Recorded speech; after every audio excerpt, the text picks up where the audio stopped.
Oh yeah, hoes. I'm talking about longbows. Don't you know? We're gonna do it just the way we should. I've talked about halflings and kinder and gnomes and half-orcs and dwarves. Ha ha! Today, elves.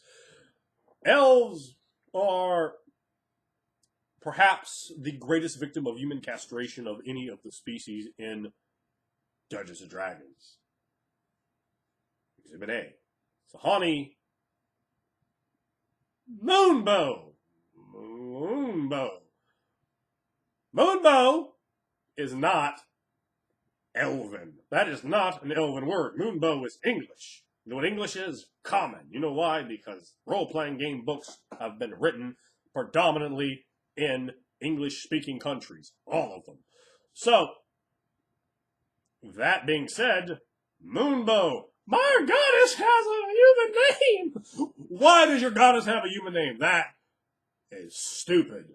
Now, there's a lot of that Gygaxian thing going around. The whole Great Hawk or why wouldn't everyone have a human name? We haven't thought this one through. And that's fine for 1981. It is not fine for today. It is not fine. You are not named Sahani Moonbow. You are named Sahani Sahekuri, some bullshit like that. Elven should be, I really look at it almost like Irish Gaelic, this beautiful sing-songy rhythmic language, but elevated, exalted beyond that. It is more beautiful than a language that humans can understand. And in some of the older splat books that talk about how elves could actually pass secret messages between themselves and two elves speaking Elven. Even if an outsider knew Elven, they couldn't know it to this level. That meaning they don't have the ability to apply perfection as elves do. Elves are, really, if you look at them, tracing the origin back to Tolkien, because that's where fantasy elves come from. Tolkien elves are not really the same thing as your elf from Norse mythology. They're a good bit different. They have a huge influence from Ireland, and to a lesser degree from Scotland, from their mythologies. There's a mix with the Norse, and there's several other elements in there. I'm not going to get into that because that in itself would be several very long videos dealing with the mythological origin of the fantasy species we now play. And besides that, they've just straight up mixed in some 1960s hippie into the elf, which, okay, that's just what they put in there. Dungeons & Dragons came out in the 70s, and, I guess that influence was there to a degree. Elves are people. Elves, humans, and orcs are all humans. Orcs are humans that are base, that are savage, that are primal, that are all the bad things a human is, our dark impulses. Elves are our higher self, our exalted, exaggerated, enlightened capabilities, possibilities, a perfect form. That's really what they are. That's the whole thing that they're trying to get at there. Which makes a very interesting story. I've read stories like that where you have your orcs over here and you have your elves, but then really they're the same thing. They're the same people, but they're long fractured from a long time ago. So long that very few even know it. And that's why there's such racial animosity. That's why there's such hatred. And yes, I said racial, not species, because after all, these are just races of a species. They're the same thing. Your orc and your elf. And I think that I've used that plotline before. Players fucking loved it. It provides so much interest, and you look back at utter antiquity, and you begin to understand why there's this continued feud. Well, who are you going to hate more than your brother who's turned on you? And it gives you a great way to put an immense amount of sympathy on orcs. After all, who got the shaft there? The orcs did. So it can really tell a very interesting story. And say, well, they're brutal. They're just terrible creatures, but it's not their fault. They got everything that was bad and nothing that was good. How could we possibly blame them for that? And when you start to kind of put those things together, it casts sympathy on them. And when you can divide and change sympathy, when you can place it in odd places, you come up with a completely different sort of game. Different in that aspect where the players have maybe qualms about doing things that traditionally, I slaughter orcs, take experience. They go, oh, wait a minute, hold on now. I got to think about this one. And you put those moral quandaries and dilemmas in there, and then that's when you start really rocking and rolling when the people are thinking, when the people are talking about a game, like a Wednesday, fighting, man, orcs, man. I'm trying to join a faction of orcs. I'm trying to get up with some orcs. Man, fuck them elves and we know what you did, elves. Damn, look at you inflicted this kind of misery on your own brothers. Man, shame on you. I'll stick you in the head with an axe. Longbow, use a motherfucker. That brings us to the longbow, the most quintessential elven weapon there is. The longbow. If I said, "Hey, what weapon is an elf use?" Of course, you all just said longbow. Well, in modern times, they said, "Well, the rapier, that's pretty." So we're gonna try to fix the rapier to elves as well. Of course, that wasn't there for a long time. It was long sword, short sword, longbow, short bow. Now in AD&D, I think first edition was the same way, but definitely second edition, elves and some of the demi-humans they had restricted with like you could only go to a certain level. But I mean, I never played the game master. That was like immediately house ruled out. I never ever saw anyone use those rules ever the entire time I played AD&D. Never ever saw anyone use those rules ever. Which means humans completely suck because dual classing was terrible, multi-classing was pretty awesome, and elves had so many multi-classing options. So did half-elves, but elves have racial abilities, and in AD&D, even a +1 bonus was a huge thing because it wasn't like third edition where you just bonuses was just everywhere. Bonuses was few and far between. You could, if you was a fighter, some people like rangers and paladins do it too, or even a barbarian on the outside chance. But really, in the rules, only a fighter could specialize. And only so that was a +1 bonus to hit for them. That was it. And then if you were an elf, like, oh, I got a +1 with a long sword, with a short sword, with a long bow, with a short bow. Wow, that's fantastic. Look at all these weapons. And usually, a lot of game masters would say, well, even if you're a mage, you can still take those weapons. Like, you could be a mage, and you could just go ahead and just add longsword to your list. Because, I mean, it says you get a +1 bonus with it. That doesn't make any sense. You couldn't at least learn it. That doesn't make any sense. It's your racial weapon. So you, boom, right there. You're an elf wizard, and you got a longsword that you have a +1 to hit with. You know, you could literally build an elf at first, an elf wizard at first level if you min-maxed him out, right? Or if you guys all had, like, kind of low stats, because you needed, like, a 16 in strength, I think. I think a 16 in strength to have any bonus. So, like, you could theoretically beat the fighter because you're getting like a bonus to hit. You both have the same THAC0, right? If you don't have a strength bonus. So let's say you hit a 10, you had a 10, you had a 15. You could beat the fighter because you're like hitting him, right? You're getting that +1 to hit with your longsword as a wizard. So yeah, he had more hit points than you or whatever, but maybe at least if you rolled your elf wizard could just be the meat shield. You'd be like, we all rolled. I have 4 hit points. What'd you roll, fighter? I rolled 1. I have a 15 strength. Longsword to your hand. +1 bonus to hit. This is to illustrate all that simply just to say that elves in AD&D, particularly second edition, everywhere. Because I played pretty much the entire one, the second edition. I pretty much the first D&D book I ever got was the first edition one, and then but I was pretty much with the whole. I think second edition came out when I was like 12, and I was really, or was I 13? So somewhere like that. But I was really on it. I played for AD&D second edition for a long time. In that time, like I said, people they like to get that extra bump of power, and a +1 bonus was pretty hefty. So I saw a lot of people play elves, and I saw most of those people play elves poorly because they didn't want to play an elf. They didn't care about playing an elf. It wasn't about playing an elf. It was about getting a +1 bonus. It was about being a fighter. It was about being a ranger. Those things they cared about. They didn't care about the elf. They didn't care about the history, the intangibles, the interest there. So at the same time, guess who hates longbows? Guess who hates longswords? Don't use them. Don't use either one of them. I'm gonna go with the other weapons. Oh, a glaive. Oh, a bill. Oh, okay. A Lucian hammer, a trident, and a net. What is it called? Rete style fighting. Some daggers. I'm gonna use all those. Not a longsword, not a longbow. Don't use them. Don't care about them. Don't like them at all. I've seen them unbelievably done to death, character for character. I hear the point. I hated elves. I hated elves. You think my videos on halflings and gnomes are bad? Ooh, boy. 5 years ago, if I made a video on elves, would have been bad. Since then, I really kind of realized that I kind of hate elves. Really, I don't really hate elves. It's this image, these people, these terrible bootiness of individuals that corrupted and destroyed and just annihilated the idea of elves being cool in my mind. And since I've really put a lot of thought into them and come up with some interesting ideas. First of all, when you look at elves, you can put an interesting degree of femininity onto an elf without compromising their masculinity. They can come across very feminine in a lot of ways. They're also very wistful. They can be very insular. and they can be very elitist and arrogant. The elves can make wonderful antagonists, and they don't have to be evil. They can be good, but they're just dicks. So remember, guess what your players aren't going to like are dicks. You can be evil as fuck, and still be pretty fun to hang out with, pretty entertaining, pretty interesting.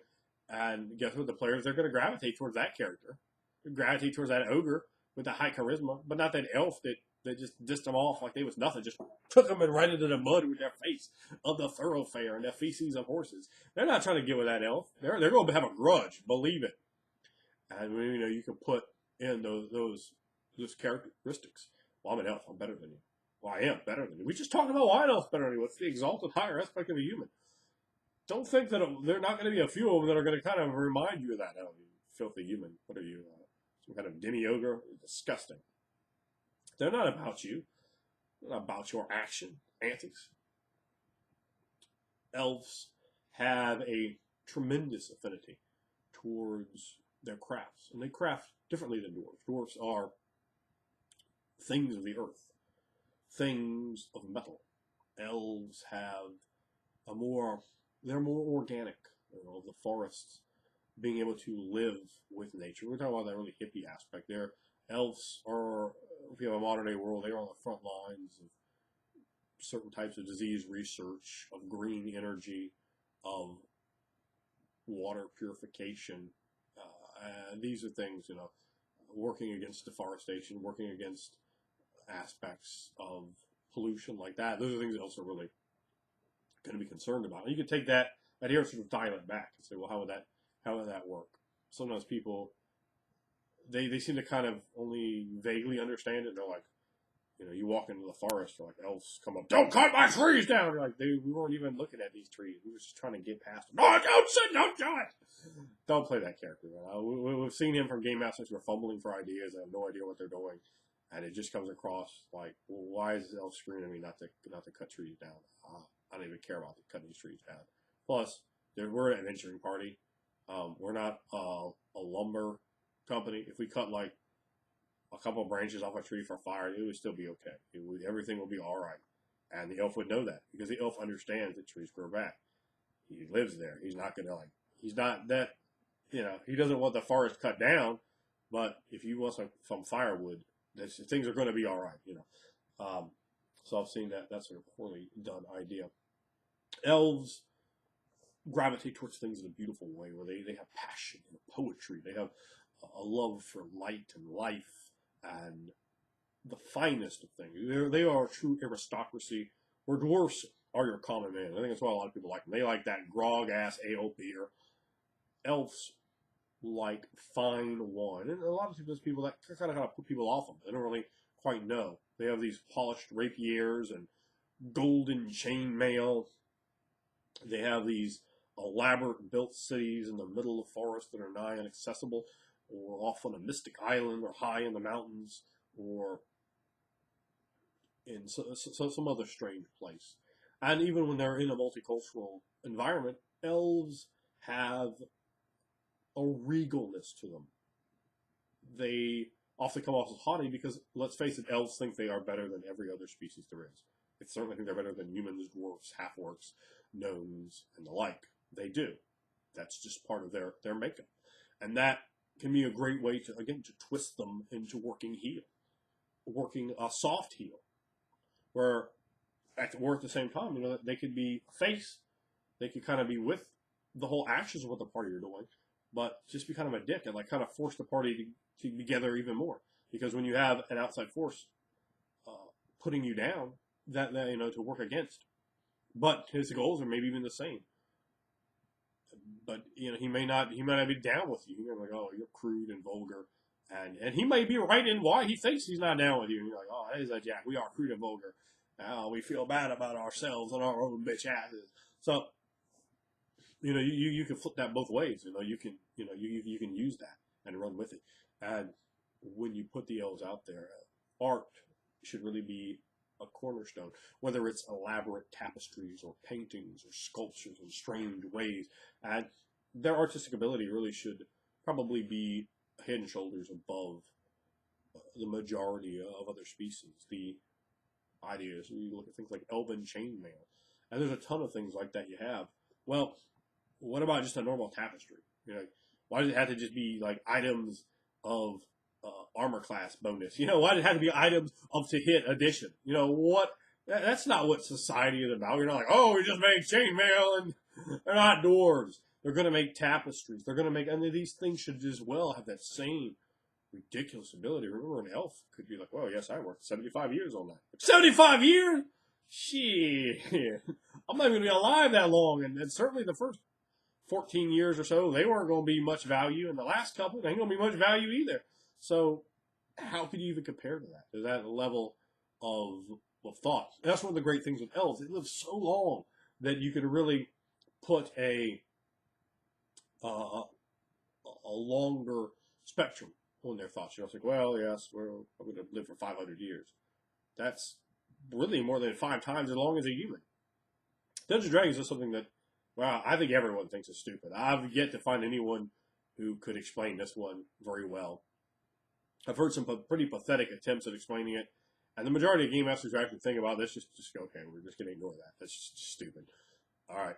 Elves hit maturity, which for some reason is equivalent to 18 for political correct reasons, apparently in Dungeons and Dragons. Let me tell you, if you have humans in a world of fantasy like that, 18 is not maturity, dude. You're probably talking like 13 or 14 is maturity. That's it. You're an adult at 14 years old. This is a world of hard people, of very hard people. Just imagine like a feudal European society with dragons and boulets and bullywugs. You know, this is a horror. We like to romanticize and fantasize it, but it would be horrendous to live in that world. Horrendous. You'd be like, if you just caught disease, you'd be like, oh, I just died of disease. Griffin didn't rip my face off like it did 80% of my family. Griffin's just be real, son. Griffin's is real, and so is Grills, and they don't give a damn about you. So, really, when you think about that, the fact when you have an elf, you can really bring out this beauty. You can contrast it against that savageness, that horribleness, and bring across the art, bring across crafts and excellence. And bringing that elf is just like, yeah, I'm the shit. No, I don't have an attack bonus. I don't care about a base attack bonus, son. How about 40 ranks of weaver? Yes, look at this tapestry I made. And you'd be like, damn, that tapestry is baller. And like, you can make it just like getting an ancient elven tapestry. It doesn't have magical powers. It doesn't give you a bonus to your armor class or something ridiculous. It's just awesome. It's just this 5,000-year-old tapestry that has been suspended with some basically very weak magic, something, I don't know, like a really strong prestidigitation or something like that, to just keep it from fading, keep the color strong, keep the fabric together, keep it from being eaten by moths. In D&D, that's like a first level spell at best, because guess what? It has no combat relevance at all. So, when you have that, you can have like a tremendous impact. You can put in, build stuff up. You can make, this is what players want. Because people get twisted. They go, oh, you got to have +5 swords to drink souls and have demon babies popping out of the hills. No. Players want the cool stuff. That's it. They want the cool stuff. They want to be associated with the cool stuff. They want to be involved with the cool stuff. They want to get cool stuff and be cool. They want to be balling. You understand? So that doesn't mean they need bonuses. It just means they need cool things to shoot for and aspire for. When they have that, and when you put it over with a story, that's what they want. They want to be part of the story and the current day. And they get twisted. They get in their heads, like, oh, I need a +5 katana of orc slaying. They don't care about that. Particularly when it's just a +5 katana of orc slaying. You know, if it has a whole story, if it has a name, if it has a legacy, a lineage, a chain of custody, of ownership, and that lore, that's what's cool. That's what keeps it popping off. And like I say, you can do that particularly with elves, because you have this oldness, this antiquity, and it might just be like their father. It's like, yes, it's my father. He's 812 years old. Like, oh, it was just your father that made this? Yes, it's just 812. It's like middle age. What's wrong with you, stupid human? But elves, they come out to like 110 years old. 110! It's like an 18-year-old? Are you stupid? Well, I mean, what's wrong with these elves? How does it take you that long to grow up? Do they physically mature at a ridiculously slow rate? I mean, an absurdly slow rate? 110 in D&D, all humans are dead. All of them dead. But elves are just turning 18. Yeah, questions. I got issues. Even when you see like books and stuff like the whole Drish Jordan thing, I mean, he was. I think even in the current thing, he's nowhere near 110. I think he's running fast. He's like 30. I can see an elf being like maybe even twice and be like, oh, he's like 36, and I was equivalent to 18. But 110 is just ridiculous. It's just ridiculous. And they have given many D&D books explanations behind that. They are flimsy and they are weak and they are just butt. For me, I don't see any reason that you need to be. First of all, I mean, if you're 110 years old in an environment like that, you know what there are? There aren't any elves. You've never heard of them. They were eaten long ago by the goblin hordes that sexually mature at like 3 days old. I'm a rat. Not even a rat. They're like freaking roaches or something. Yep, ready to go. 3 days old. I'm a goblin. Gaga gaga. So, that's something I think. But when you're playing elves, man, the only thing I gotta say is don't call him fucking Moonbow. Don't call him Dreamweaver or Butthugger or whatever stupid ass names you're gonna call your elf. Give him a name that doesn't sound like it's fucking human. Don't give him something in English. You could have it be like, oh, actually, yes, my name is Zendrish Shatala, but that means Moonbow. Oh, that means Moonbow? Yes. Can I call you Moonbow? No, you can call me Zendrish Shatala, and you better not fucking mispronounce it because I'm better than you. I'm an elf. And then they'd be fumbling your name around to the point you're like, you know what? Just fine. Just call me Moonbow, and I'll call you stupid. How about that, you fucking human? Or you might not be quite that vulgar. You might just call them whatever stupid as an elf. Because let's face it, they can't speak Elven. That's way beyond their capacity. And even speaking Elven, something like that should be a big deal. Your character shouldn't just, I just speak Elven too.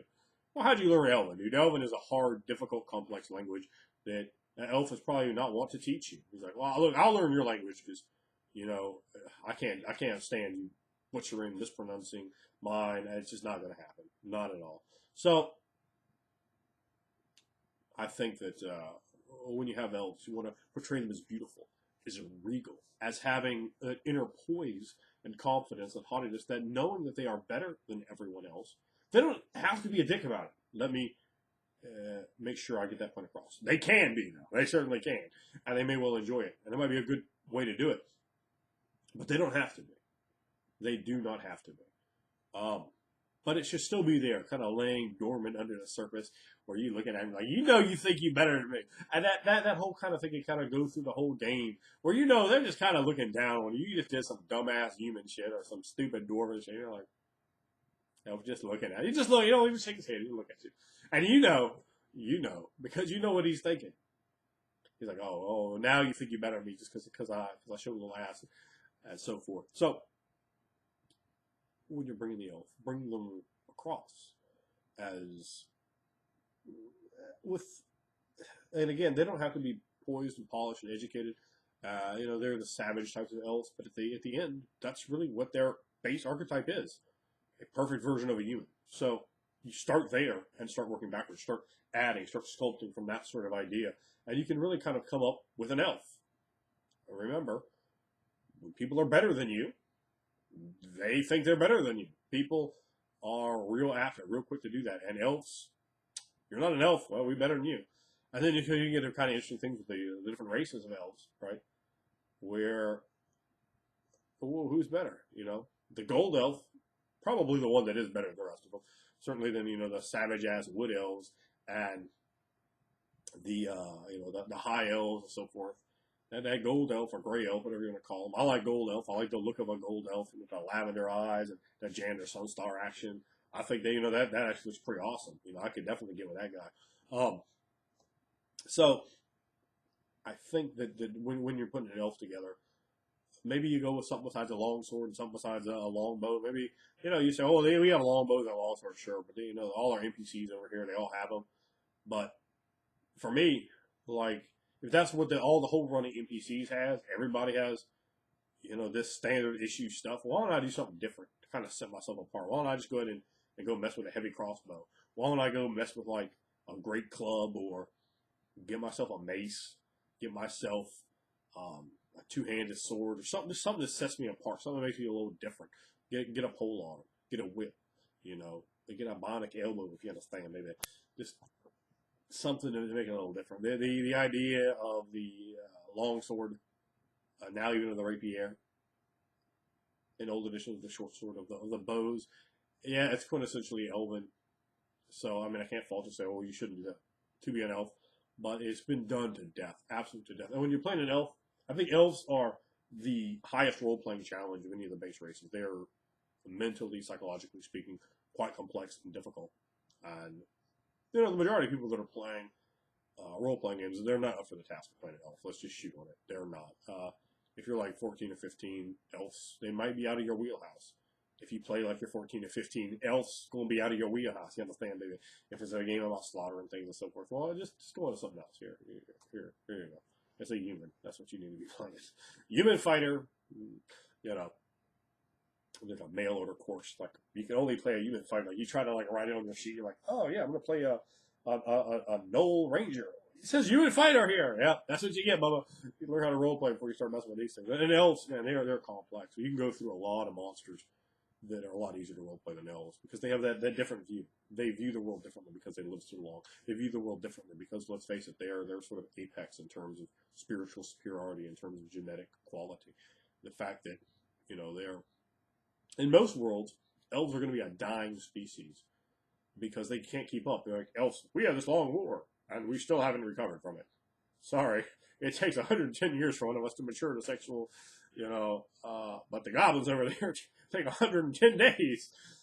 Which one of these species is going to be the world? You're like, well, there used to be a species called elves, but we ate them all. Well, what do you? Oh, I'm a goblin. Yep. You know, particularly when you have hobgoblins. You know, that's a whole other story. It's like, yes, I'm extremely intelligent and competent. And it takes me 9 days to become sexually mature. There are a lot of us. That's what I'm trying to say. You know, they breed like vermin. And when you have the mentality beyond that, it gets rough. They're definitely going to put across a different thing than they're going to be used to.